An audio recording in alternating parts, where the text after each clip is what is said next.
I've got a bunch of questions here I came up with. We've also got some questions here that the folks at Game Mason have been collecting. They took some of the most popular ones. I'm going to just bounce back and forth between those two. So let's get right into it. Before we get started, though, are there any questions you never want to have to answer again?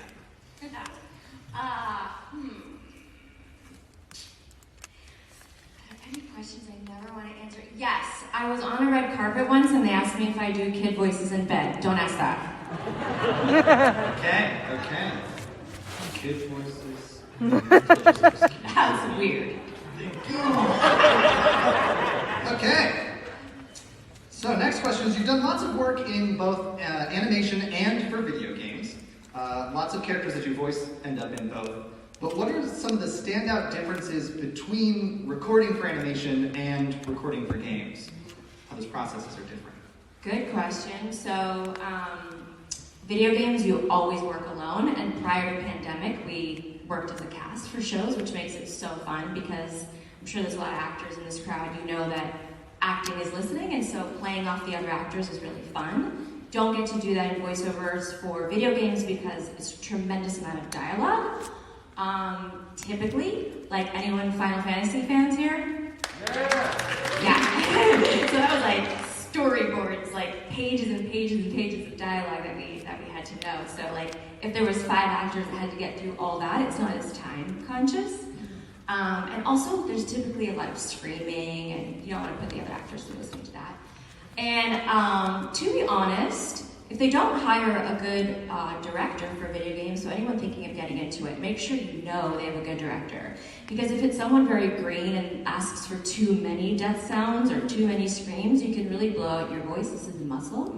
So like if you get in that situation, don't be afraid to stand up for yourself and say, I need a break, this hurts. So a lot of times voice actors, including myself, can get a little cranky if it's a video game and you know you're going to be talking for 4 hours. Any voiceover job for the SAG scale rate is 4 hours. And usually we get out much quicker, but to talk for 4 hours, even if it's not death sounds, can be vocally taxing. The only time I never get cranky, can you guys guess? If it's a video game with Miss Harley Quinn. I don't know, she's my therapy. Like I get in there and I will scream and I just love her so much. You know, she started out as an abused woman and she's really found her own power. And I found myself like growing alongside with her. And sometimes I'd go into sessions and there'd be lines that I'm like, well, yeah, I was thinking that today. Like, so anyway, I never get cranky if it's Harley. All right. So next question is, do you or anyone in your life find themselves playing games that you're in? And if so, do you have a favorite? I wish I played. I'm not great at them. You know, I grew up with like Space Invaders and Pac-Man, so I'm not awesome at them. But my son, my youngest, I have a 17-and-a-half-year-old and a 20-year-old. I know it's really young. But anyway, the 17-year-old likes to play Injustice. Any Injustice? Yeah. And also he played Kingdom Hearts, so he found me in various series there. It was funny, one time I came home and he's like, Mom, I just killed everybody as you in Injustice. I was like, how many moms can hear that sentence? Like, so he was playing as Harley and he, did a good job.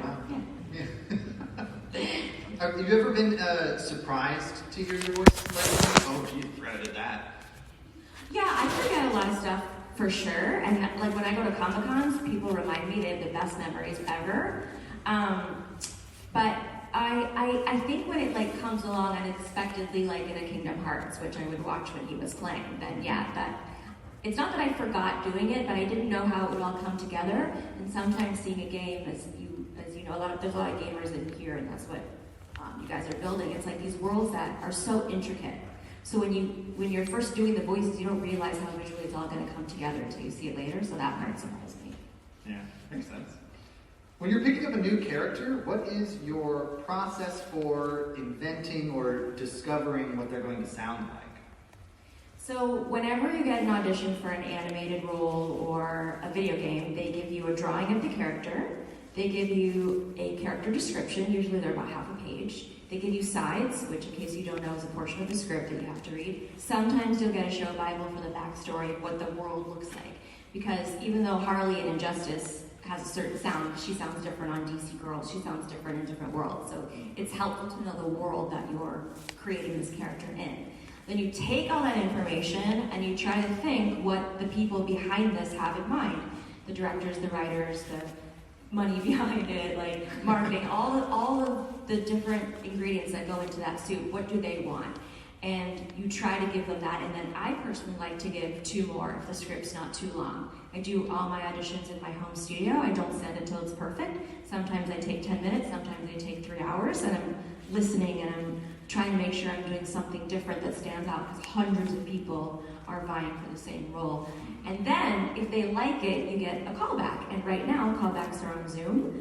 And even if you already nailed the character, they go, that was great, Tara, and now we want her to be a little older. Okay, now we want her to have braces. Okay, now we want her to be from England. Okay, now we want her to be a boy.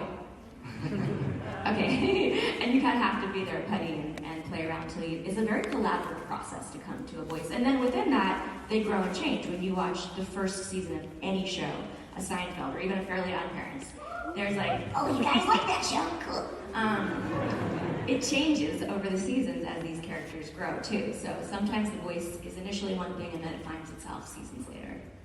Yeah, that makes a lot of sense. You mentioned voice via the home studio that you recorded. Is that something that happened because of the pandemic, or was that already established beforehand? Good question. So I'm so lucky that I had this set up. I had it before COVID. And it's because I like to do all my auditions myself. I don't like making people wait outside. I don't like someone telling me what to do until it's the director.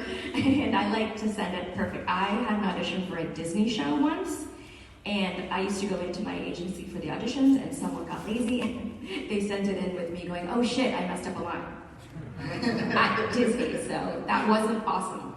So I like to edit it myself and make sure it's perfect. So I've always had a home studio.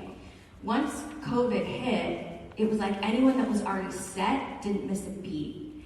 And I am so grateful that my work didn't stop. I know a lot of people have had a lot of hard times during COVID, so I feel very grateful that I was able, like voiceover is the only leg of the industry that literally didn't miss a step. If you were already set up, you could work, and we could work virtually. And I, did a little show called Loki out of my closet, So, yeah, I feel so lucky that I was already set up like that. It's funny, once COVID hit, I had some celebrity friends call me and say, hey, can you get me with your agent? Because they wanted to do voiceover. And I called my agent, she's like, girl, you have so many calls from A-list celebrities, and no, like if you're not already set up, no. The truth is they ended up sort of morphing this business and sending home kits to people that weren't already set up. But I want to say, if it's something that you want to do, a home studio is an absolute necessity. All right. Even if it's small, it doesn't have to be awesome. It just has to be, good sound. All right. So yeah, good advice. Post-pandemic world that we live in. Yeah. So casting ourselves back way further than that. Earlier in your career, you studied improv and sketch comedy at Second City and with the Groundlings, right? Yeah, mostly I did Second City. I went all the way through and was on stage a little. I just did a couple classes at Groundlings.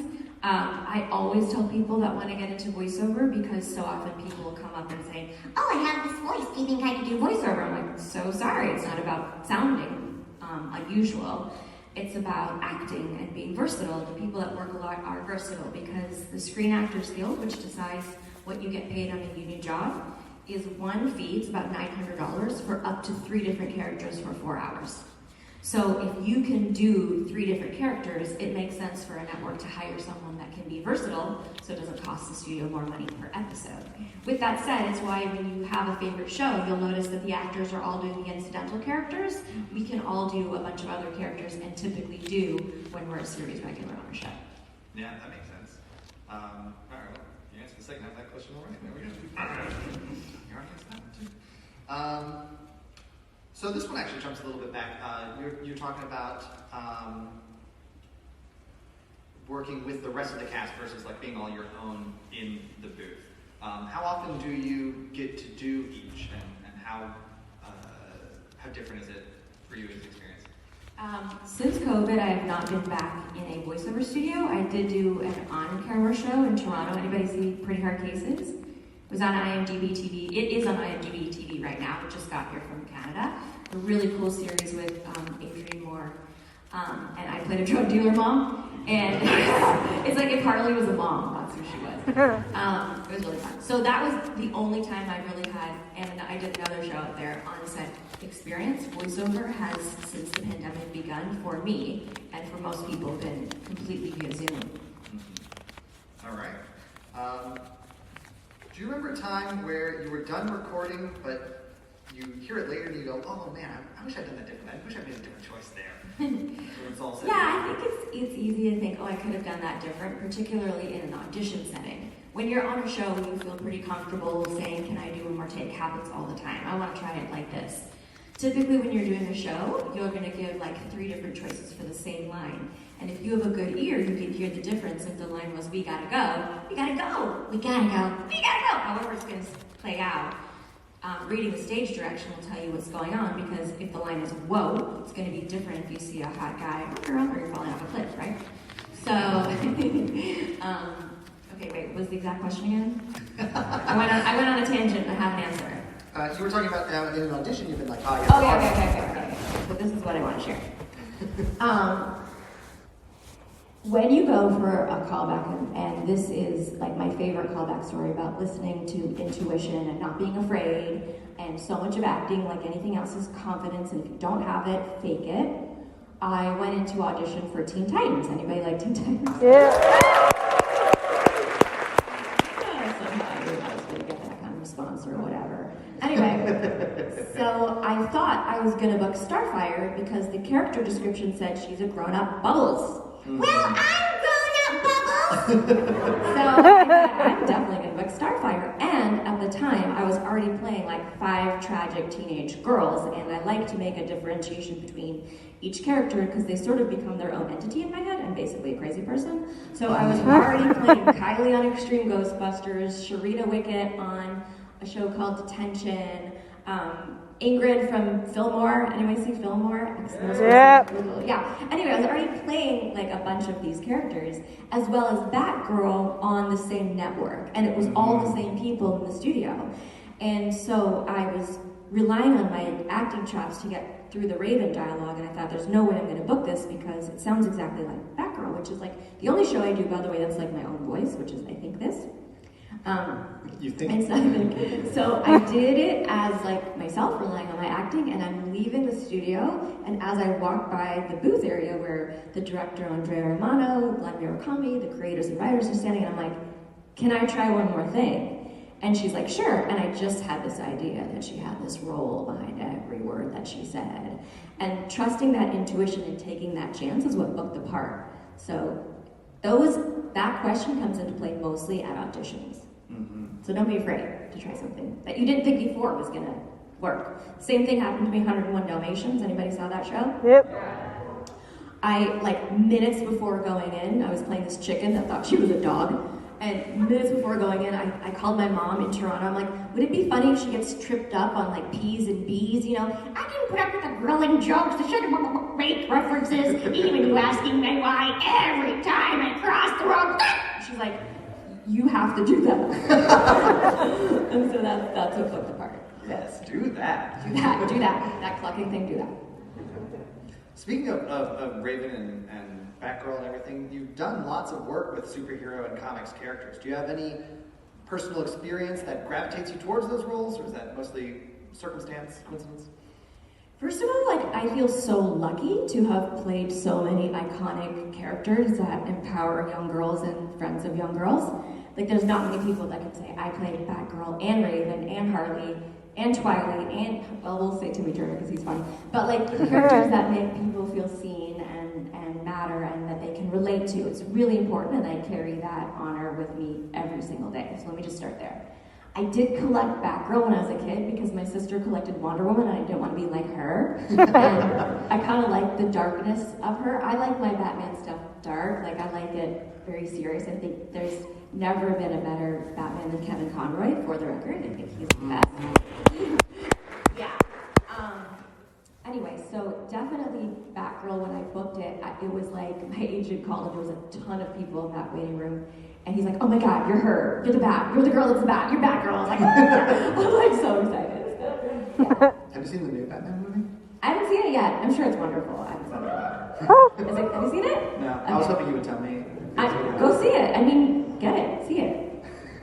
All right. I'm going to hop over to one of the questions collected from our audience here. And I'm going to ask you what character that you voiced is most like you? Who asked that? Raise your hand. No one's fessing. Oh, they're right there. Cute stuff. Someone's Raise your trying to hand. tell. Yeah, right there. Oh, okay. Oh, someone. I'm wrong. Okay. Oh, all the way over there. That's why we couldn't find it. Okay, anyway. Hi! Okay. So many of them are so like me. Like, there's so much of myself that goes into these characters, which I think is why they translate. They really sort of become this symbiotic creation. I can be a lot like Bubbles because I'm super, super duper nice and sweet until you really piss me off. Like, you have to really do something vindictively to hurt me to get me to go, okay. And then I get very scrappy.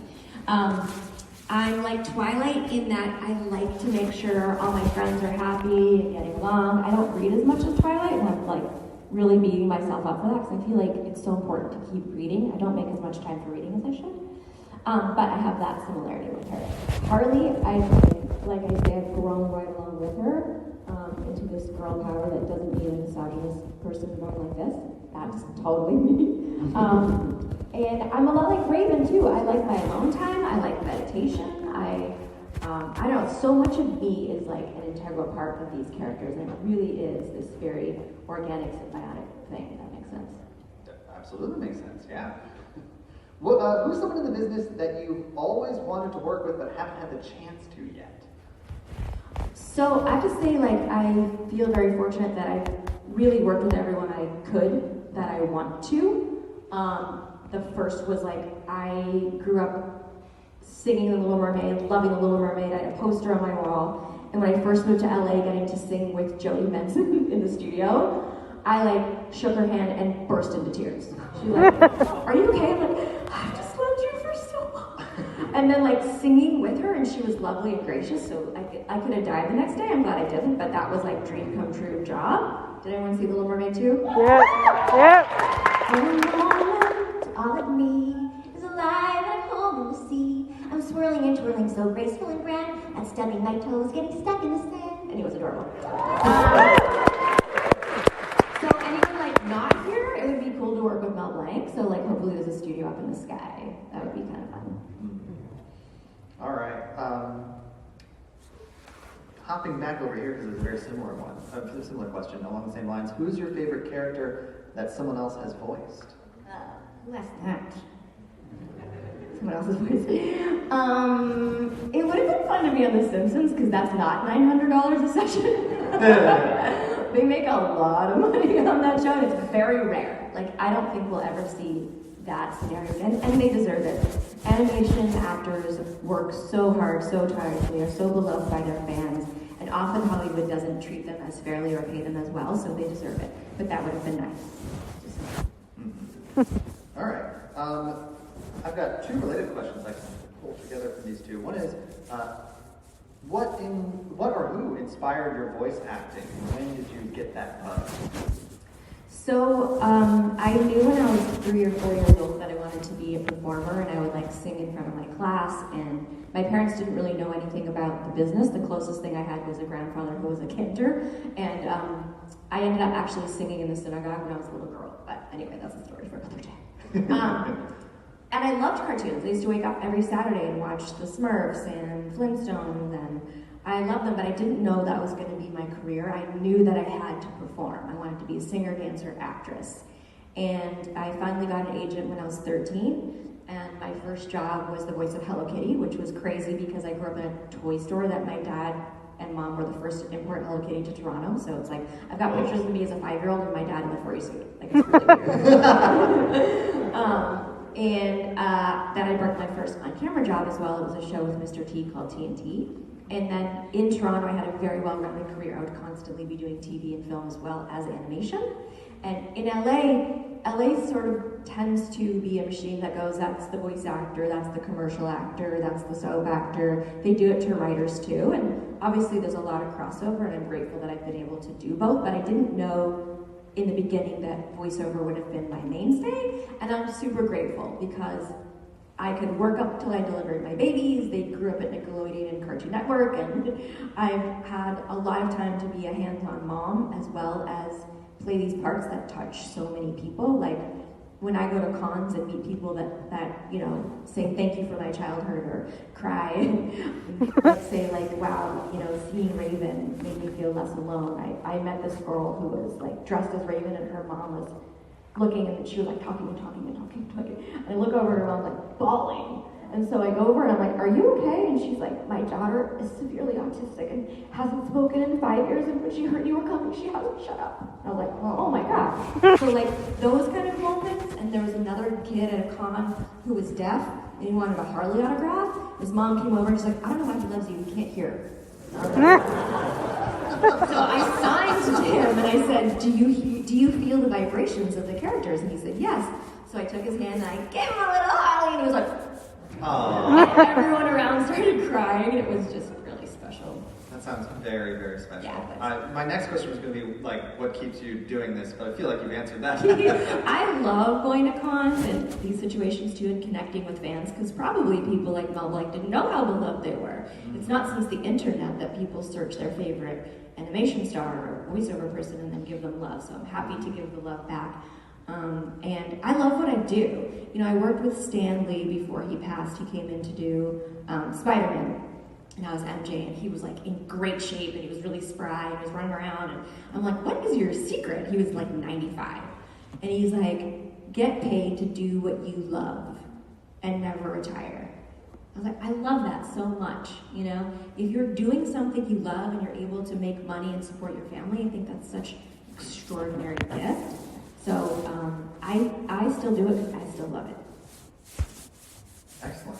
Wow, that makes my next question sound very silly. But here we go. If you had to switch careers right now,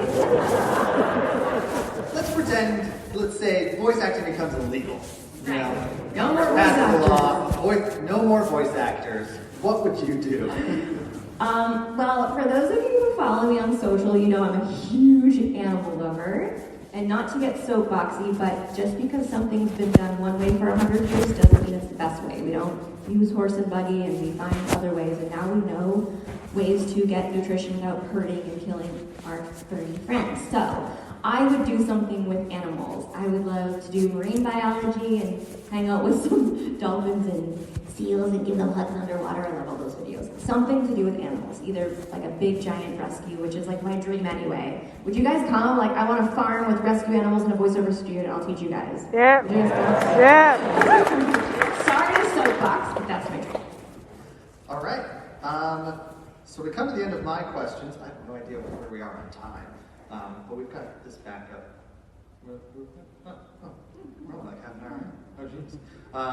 Don't worry, I'll make things up. So I happen to know we have a handful of students who are interested in voice acting. Do you have any tips for what they can do, where they can go to specifically build the experience they need to succeed in this career? Where's my voiceover hopefuls? Hands up. Yeah. Oh boy, dotted all over the place. Yeah. We got one person unsure, but curious. He's like, now that I've met her, no, she's annoying. Okay, so, you guys know who Dee Baker is? D-E-E Baker? Yeah? So he has like a free online class, which is a great place to start, or at least information. I think it's so you want to be a voice actor. But if you Google Dee Baker, you want to be a voice actor, you'll find it. And there's lots of great information about getting into it and the business side of it. I always tell people to take scene study. The reason Second City and scene study is so important because, like I said before, when you're in a studio, they often say, hey, can you now do this little boy or this little girl or this other character? And doing improv makes you less afraid to jump in and try something. It's really a wonderful confidence builder, even if you don't want to be an actor. I find Second City training, any kind of improv is really good for you for confidence. So take as many acting classes as you can, scene study to learn how to break down scenes. Singing lessons, super important. It's a muscle, you need to work it. Often you get to sing in shows, so if you've been taking regular singing lessons, which I still do, before that job you can do your exercises. That'll be on your phone. Then, after you've taken some serious acting classes, you can get into a class that teaches voiceover. And definitely don't take from someone who is promising you work nobody can. Never ever pay to audition. I hate that so much. I think it's a scam. Because the truth is, it's a very small world. It's very hard to break in. It's not impossible, and if it's in every cell of your body, go for it. But just know that so much of it is timing. I was casting at Disney once, and I was certain this legacy voice actor was gonna get it, and production's like, no, we like the way the other guy said R. I was like, what? Like, that guy was such a better actor, and maybe beat himself up for not getting it. So don't beat yourself up if you don't get something. I don't know if any of you saw my Rocky and Bullwinkle. It was pretty great, hokey smokes. Anyway, it's on Amazon. And the guy who played Bullwinkle had 200 auditions before booking it. Whoa. So, yeah, so it's all about booking the right part and blah, blah, blah. So take class from someone who casts or someone you know has already worked. Don't, because it's a lot of money. I actually don't teach yet. I want to figure out a way to do it. I just don't like taking money from hopefuls, and it just bothers me when people promise work, because nobody can do it. I can't promise you work. I can't promise myself work. It's just not how this monster works. The sad thing about acting, as many of you know, is it doesn't matter how good you are, how good looking you are, how much experience you have. It's all about timing and booking the right job. After you get a voiceover class, then you make a demo tape. Again, price it out. Go into the Screen Actors Guild, find like qualified people that aren't going to charge you $15,000, because some people can. And then after you have a demo tape, if you have a friend at an agency, ask them to submit, because it's the only way you really get in that door. Otherwise, many agencies have open submissions, and again, go onto the Screen Actors Guild, because there's a lot of bad people out there, so don't trust bad people. After you get an agent, it's up to you. Like, do your work, spend your time doing your auditions. Never ever phone it in a way that makes you feel like you don't care, because there's hundreds of people going out for that same part. So what's going to separate you from other people? And I think it's this caring. It's about really imagining all the scenes in your mind. Voice actors can see the action in their mind because they don't have lights and set and things in front of them. So we're constantly imagining all the action, and I think that portrays when you guys watch it, particularly in video games. I think a lot of times people feel like they're in the game with you, and if you're a good actor, you bring that in. Excellent answer. Thank you. So I guess, what have you been doing in your spare time recently? Well, I just moved back from Toronto to LA after shooting, and I've hated yoga my whole life, but while I was shooting my show in Canada, I got into it online, and I'm obsessed in a yogis. I've hated it my whole life, and I'm so obsessed with it. So I do yoga, and I play with my dogs and my kids, and I've got a pretty great life. I'm pretty happy. What do you do with your spare time? Play video games. Play Dungeons and Dragons. I write Dungeons and Dragons adventures too. Oh, that's cool. It's exciting. Yeah, I've got, technically it's not Dungeons and Dragons. It's even nerdier and more obscure. It's other tabletop RPGs. Oh, okay. But yeah, have you ever done a tabletop RPG kind of thing? I think I know what you're asking.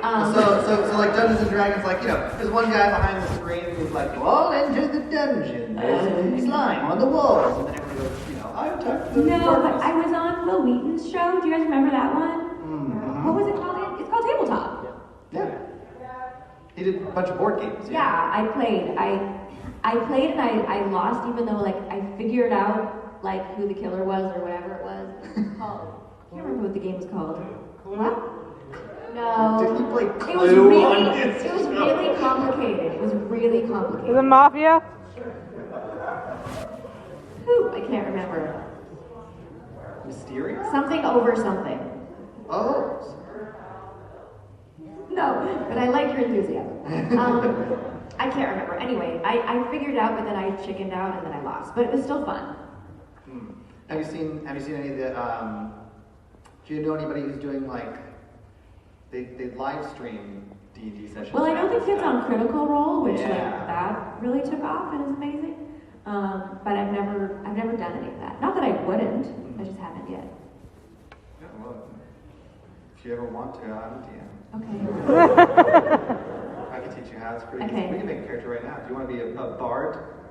Probably. Maybe. What do I No, want to do be? you guys think? What do I What want class? to Sorcerer. Ooh, that sounds be? nice. I like that. The sorcerer is charisma based, which seems like in your wheelhouse. Druid, yeah. Wow, you got the running the gamut here. I could be a sorcerer. I'm down for that. I like magic. I'm down. Does it mean magic? Okay, Yes. I like magic. Sorcerers have innate. Okay. Good advice from George Mason. Don't pick wizard because you could die. Do you have a favorite show you've worked on? That's one of the questions collected here. So my favorite job I ever did was The Mermaid because it was like dream come true job. But I will say I've had a tremendous amount of fun on almost everything I've ever done. The most fun being Teen Titans. We've been together over 20 years. Yeah, we're like a family, and I don't know, we love each other so much, and I think that translates. I think that's why Go works. Like, I was just as upset as everyone else when the regular original show ended, and we all, by the way, every actor on the show wants season 6, just so you know. Yeah, make it happen. Yeah, we all want to know, especially for me, it was such a pivotal story arc where we left off with Trigon, like, what is happening? So, Go is, I think, a different show. It's like we could do Titans on Ice and it would probably be entertaining. And like it's like the comedic version of the show, and I think it works because they kept the original cast. So we all love each other a lot, and it's really fun. We also had a lot of fun doing Powerpuff Girls and Fairly Odd Parents. Like, we just laughed a lot. It really is the funnest job. Like, I feel really lucky. I really laughed a lot. That's awesome. If you could wave a magic wand, maybe you've already answered this just now, but if you could wave a magic wand and give one more season with a show, or Well, I think sometimes studios make mistakes. I think Powerpuff Girls should have been the original girls. Hello. Yeah. No offense to the other actresses, but it's like this is a show that we collaboratively helped create a phenomenon with, every kid in the backpack back in the day. And Bubbles is still me, and I'm just as tough as Blossom and Buttercup. I'm hardcore.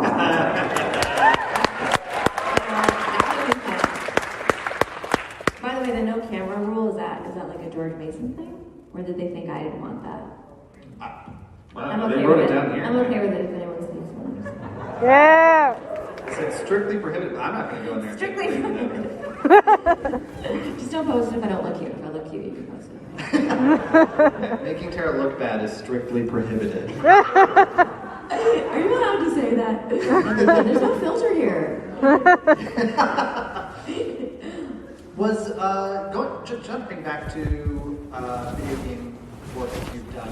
I recently played through Final Fantasy X and Final Fantasy X-2 just a few months ago, and I'm curious, was that the first video game work you did, or had you done some stuff before? No, there's no children in here, right? Is there children in here? No. Okay. I suppose it depends how you find children. One of the first games I did was called Tekkaman Blade.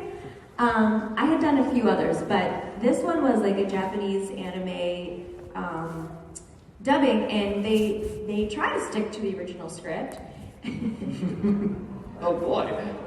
It was Is this the the weirdest part thing where I've the ever had children- to say. She's this super hot anime chick, and she has to say, about the party in your pants? I can't come. And then this was the action. I'm sorry. Like she was apologizing for not being able to go to the party in his pants. Anyway, that was like my first entry into video games. I'm like, are they all like this? That's weird.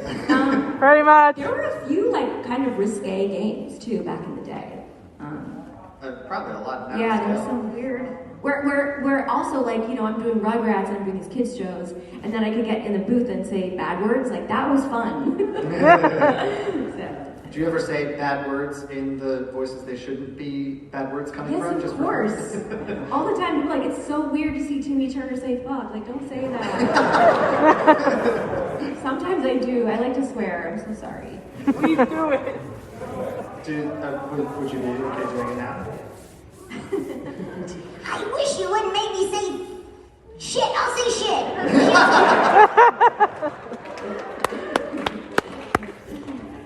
It just seems too aggressive for Timmy to say the F word. What about Twilight? How about Raven? Twilight? No, fuck that. Tara Strong was never invited back to George Mason. Listen, we loved you here, but there were children in that audience, so I'm afraid you did not do your due diligence. They're gonna bring another guest. I'm like, how come they don't swear in funny voices? Do you want to plug any promos or anything upcoming that you want to be excited about? Well, I have a podcast. It's called The Ship It Show, if anyone has seen it. Yeah. It's myself and Greg Seitz, who plays Beast Boy. And yeah, please check us out on YouTube. It was originally started as an idea to take to cons, and now that cons are opening up again, we're doing that. But basically, there's this whole world of fandom that never gets any love, and it's based on love. Cosplayers are a huge part of the world, and it's so important to cosplayers. Many of them in their normal lives are shy and don't put themselves out there, and they suit up and they're superhero badasses. And there's been beautiful art and music and fan fiction written about thinking about our favorite characters in pop culture in relationships, which is, in case you didn't know what shipping is. So our show is The Ship It Show, where we explore love in pop culture, and we put it out to the fans who they want to explore. First show, fan vote, was a gay girl, bi girl ship. We did Harley Ivy, which was so dope. Yeah. That seems appropriate for the first show. Yeah. And oddly enough, I played both those characters, so and I'm a little biased, so both those look really, really fun. But anyway, we'll talk about that another day. So we have on actors that have played the voices and cartoonists, and I don't know if you guys know George Perez, who's now dying of cancer. He's so brilliant, and he drew the original Teen Titans comics. Like, he created these characters, and I asked him to come on the show. I met him at some cons, and he's like, you know, I always say no, but for my Raven, I'll say yes. So, yeah, and Billy Bob Thornton came on for the My Little Pony episode. Incredible. So I encourage you to check it out. We're gonna keep doing it, and we have taken a few of them live to the shows, and it's just a fun way to give back to the fans and show them that we see you, we love you, and we want to celebrate all that is love in pop culture. Do you have some favorite ships, or would that be spoiling the podcast? I do love Harley and Ivy. I love that ship. That's a good ship. Our biggest ship, which is why we made the show, is of course BB Ray. And we love each other so much in real life. I mean, we've made up a couple times, but anyway. No one's recording, right? Beast Boy and... It's strictly prohibited. Beast Boy and Raven is like the coolest ship ever, so that's fun. But I love hearing and learning about new ships, like part of my job, because in case you don't know, Greg Seitz never does anything. He shows up knowing nothing. I love researching origin stories, and there often are multiple origin stories, and they're fascinating to read. So I like learning about new ships too. We're gonna do a big Powerpuff Girls special coming up, and then soon we'll do the BB Ray. We've held out on BB Ray, but yeah. But follow me on social, at Tara Strong and everything, and if you can, give to all my charitable causes. I figure, like, I have almost 500,000 followers on Twitter, and if I'm raising money for some animal rescue and everyone donates $1, that's a good day. Yeah. That's lovely. Yeah. So, yeah, there's that. I'm open to more questions from y'all if anyone wants to run the stage. Well, I was going to give you one of these roses, but It's okay. they're all nice. Look, there's hands up. Oh yeah, there are hands up. Is there a let's mic? listen to- Or do you want to shout? You can You can shout. shout and I can repeat. I can be a repeater. Okay, let's do the person waving both arms. Hello. Yes, that's you.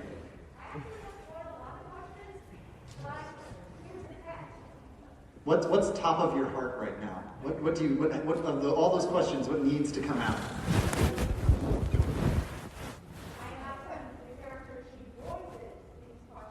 I see. Okay.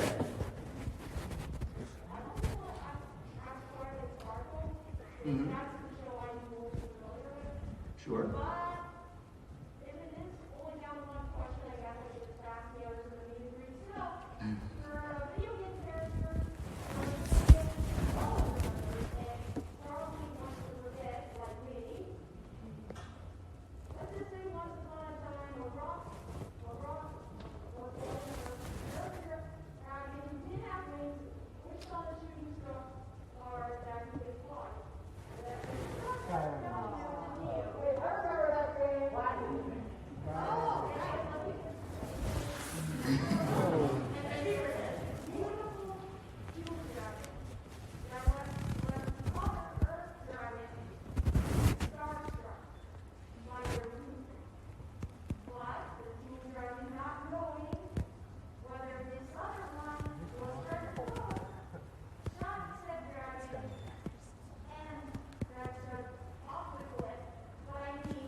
Did you catch all that?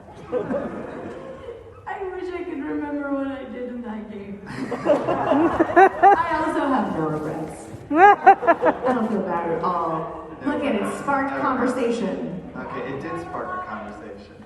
Okay, right over here. Yes, you, thank you. Wasn't that a good show? I swear I thought that was going to be 10 seasons. I think they canceled it way too soon. Symbiotic Titan, yeah, you said?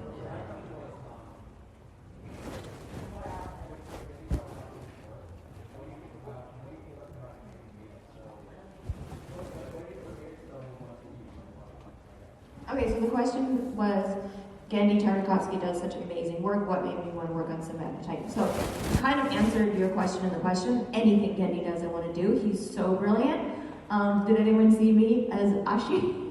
Die, samurai, die! That was fun. Yeah, he's so uber talented. He's genius level talent. I would do anything. I love Symbiotic Titan. I love the concept. I love that we all had to come together to create this superhero entity. I thought there were so many episode ideas of where we could take it. When you're pitching a show, like they want to know what your season, what your next season is. There's like endless episode ideas. I thought the casting was really great. I thought the comedy was great. I thought the animation looked great. Everything about that show made me think it was going to be a hit and want to keep going. But like I said, the truth is, and we know this because everyone wants season 6, or everyone wants more of the main 6 on My Little Pony. Sometimes studio heads don't make the best decisions, and I think Symbiotic should have been a few more seasons. I also think like they should be looking ahead, like Chowder. Who's a fan of Chowder? Chowder, do you have gum? I thought they should have done like 10 seasons in the can because Nikki, who played Chowder, had the cutest voice. Of course, it changed. Like they should have got that in the can while they could. So I don't really have an answer for you of why. It's just someone made a mistake. That was a great show. Thank you for bringing that up. All right, there's someone I can barely see all the way back in that corner. Question all the way out there. Yes? How do you prepare for a new voice? How do you prepare for a new voice? So, like I said, it's the audition process, and it is a process, and you have to do your work. If you get called into something and don't read it before, and don't plan on what you're doing, and don't read the stage directions, and think about the beats that you want to hit, you're not going to get it. You have to put your time and effort into everything you do. I have had to audition for parts I've already had. You know, Going Hero, Ben 10. I do audition.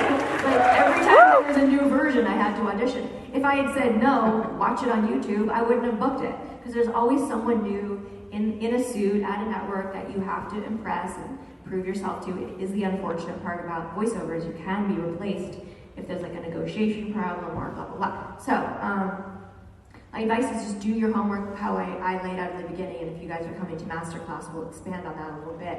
But just really imagining yourself in all those moments. You don't think I'm a pickle, you think I'm experiencing these things. Not that I've ever played a pickle, but now I want to. Pickle Tara. And just be conscious also of what's going on around you. Like, I think there are some actors that don't sustain careers because they're not aware of the world and the climate and what's funny now. And there's some, school of thought in original animation that was very big and over the top, and then it became much more realistic. You have a show like Rick and Morty. I play Tinkles. You have to be aware of what's funny now, what's working now. Be up to date. All right. There's someone back there in the middle. Me? Yes. Yeah. What's the best convention that you've ever been to? That's a great question. Good question. Okay. I have so many. I feel like I don't want to hurt the other convention's feelings, but I know it's controversial, but I had a great time at Comic-Con when The Killing Joke came out. Because I was signing with, it was like me and Mark Hamill and Kevin Conroy, and everyone was coming with The Killing Joke, and it was just like this really cool energy to be a part of and sign this. And oh my God, one kid came over and he was crying. What's wrong? He's like, I just waited 3 hours for Mark Hamill, spent $300 and I smudged it. It's like, oh my God, go back there, he'll fix it. But that was really fun. Also, the very first BronyCon I did was so much fun. Oh, yeah. Just seeing all these kids like unafraid to show that they love this show and so much warmth. And I don't know, every single show I do, I pick a charity to donate to, and every single show I do, I meet a fan that touches my life. So it'd be hard to pick a very favorite. I really do have a great time. Okay, we've got someone being recommended to us by several people there. Yes. So you voice characters before that don't necessarily say words. How do they know when that's a good take or not? Ooh, that's another good question. First of all, when I do it, it's always a good take, so let's start. So, like a show like maybe I could give an example of would be Rugrats. All of Baby Dill's lines were in the stage directions. It was like, Baby Dill grabs Tommy's toy, smacks him in the head, and poops. It will be. And I would just be thinking of what it would look like, and my script would be wet. Sometimes I'd hold my foot. You can be physical in studio within the parameters of the mic. So it's really about imagining the action in your mind. And if the people are good on the other side of the glass, they'll be able to hear if you got it right. If they're not good, it can be a problem. I came in to do a video game, and Fred Tattershore, if you know him, he's a genius, monster voice guy. And he was before me, and he was doing a Triceratops character that was screaming as he carried someone and dropped it across the sky, and it was this big moment. And I walked in right as he was it was crazy stuff. And I was like, oh my God, he's so good. And then he does 3 in a row. Like I said, you do 3 in a row. And they make him do it again. And they make him do it again and again. And finally I go, hey guys, and I didn't know these people. And they do this. I was like, you got it, take 1. Play it back. Because this poor guy's blowing out his voice. So they play it back, and they're like, she's right. And Fred just goes, so they should know collectively. There's sort of this pocket that it slides into based on what they want. And by the way, sometimes you can change their mind about what they wanted. I love when a director says, that's a tough choice. Particularly Harley, when I give them so many choices, and they're like, those are all good. So it can be challenging to pick too. Mm-hmm. Then it becomes almost more of an artistic choice Yeah. from the director. All right. See, this is what I've done. Oh, I like I've encouraged. So cute. They vote for their friends. All right. So we've got by popular demand right over here. How do you feel about playing a multilingual character like Paz or Jacob? Oh my God, I love it so much. I love Paz. Poor Paz. She dies with a vagina bomb. Yeah, the Anyway, question was, if you couldn't quite hear it, how you feel about multilingual characters. Okay. Yeah, oh sorry. How do I feel about multilingual characters? First of all, I speak Hebrew, I speak a little Spanish, I speak a little French. I've had to learn dialects for shows.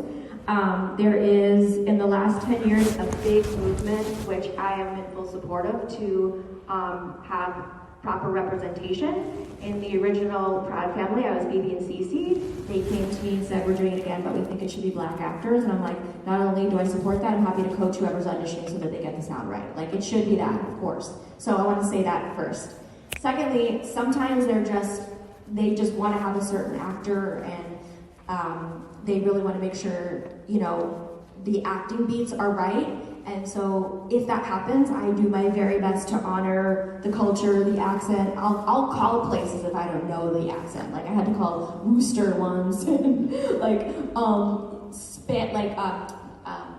Scottish is like really hard. Certain dialects of European nations are hard. I will call, but I'll call like a local thing, like a Baskin Robbins, and like say, "Can you say these lines?" And they're like, "Am I going to be on TV?" Nope, I am, but I'm just copying. Also, like the internet now is great resources for making sure you're doing the accent right. I think there's nothing wrong, like nothing worse than having someone phone it in and not get it right. So I hope I did that right. I love pause. Yeah, right over here. Oh my God, get her out of here. Just kidding, don't say that.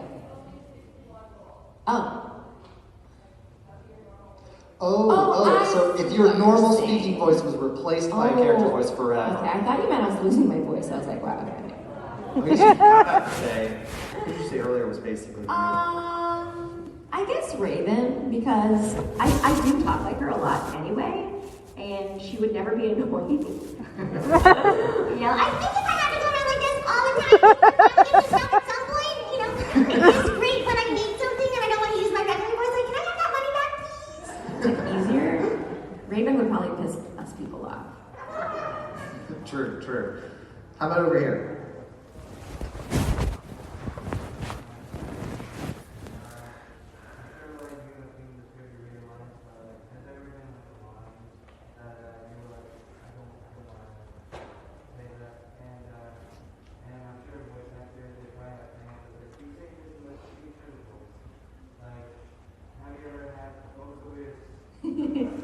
Okay, so he's asked if I'd ever said I won't say a line, and then he's asked what's the weirdest thing a fan has asked me to say in a character voice. So that's happened to me twice. One, believe it or not, was on Drawn Together. Wow, weird. I don't know, there was an Anne Frank joke, and I'm like, I can't. I'm a Jew girl, I can't. This is cool. Not that we didn't make fun of Jews. Everyone was fair game, but this joke in particular was just too cruel, and I'm like, I can't. Second time that happened was on Rugrats, and I don't know if you guys remember, but when the babies would go into their imagination world, they would be animated, and the audience would see the world they were imagining themselves in. And I grew up with a very heavy-set mom, and she tried every diet on the planet, and it was just how her body worked, and people would make fun of her, and I would see her cry, and I would hold her hand and tell her how beautiful she was every day, and she is. And I despise bullying of any kind, and I don't want to do something that perpetuates bullying. So there was an episode of Rugrats where we were in a car dealership, and we were in a minivan. All the babies were in the minivan, and it turned into an underwater sea adventure. If anyone remembers this, amazing. But anyway, so each person that would go by, they would relate to a fish, and the line was, "Look at the whale," when a heavy-set woman came by. And so I went in to producers and I said, "Can you please change this to a muscle man?" And they said, "Absolutely." And that made me pretty happy that they did it so fast. Yeah. Yeah, and I think some of the weirdest stuff has actually been lately on Cameo. Do you guys know what Cameo is? Yes. I'm like, no, I'm not recording that. Like, some stuff is super duper weird. And like, that's all I need is someone to post on the internet me saying something crazy sexual as bubbles. Like, no, it's not, no, and ew, you're gross, no. So, I'm not repeating them, but it does happen. This person up here.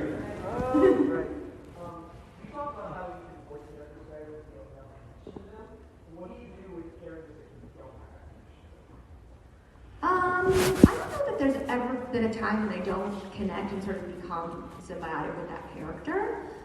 There's been characters that are less interesting to me, that are maybe like on a show that I do that are only 1 or 2 episodes or something like that. But if it's something that is totally the opposite of me, like let's say on Foster's Home for Imaginary Friends, I played Terrence, and he was always so mean all the time, you know, and I like wow, I would hate this kid in real life.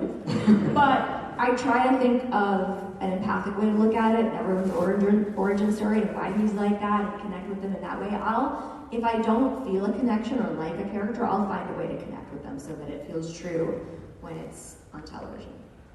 All right, and this person here, I don't think you put your hand down this entire time. So yeah, we have time for one last one, so it'll be you.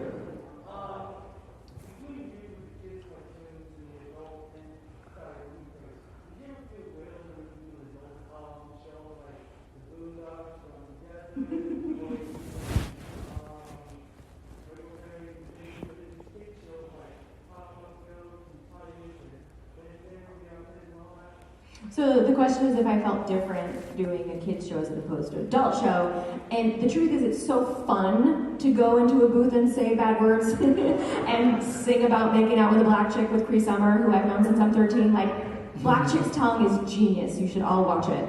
I love getting to like let loose in the booth. But I also really love doing shows for kids. I'm on a show right now called Gabby's Dollhouse, which is the cutest thing I've ever seen in my life. So cute.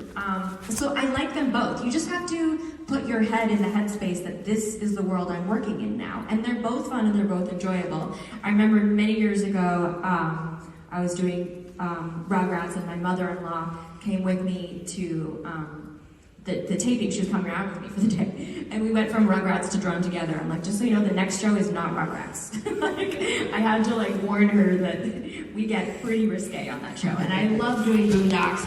That's another one. I would do another season as Sydney McPherson. She was pretty fun. All right. Well, I believe that does about do it for time. Thank you all for your great questions. Thank you guys for coming. Thank you. Yeah!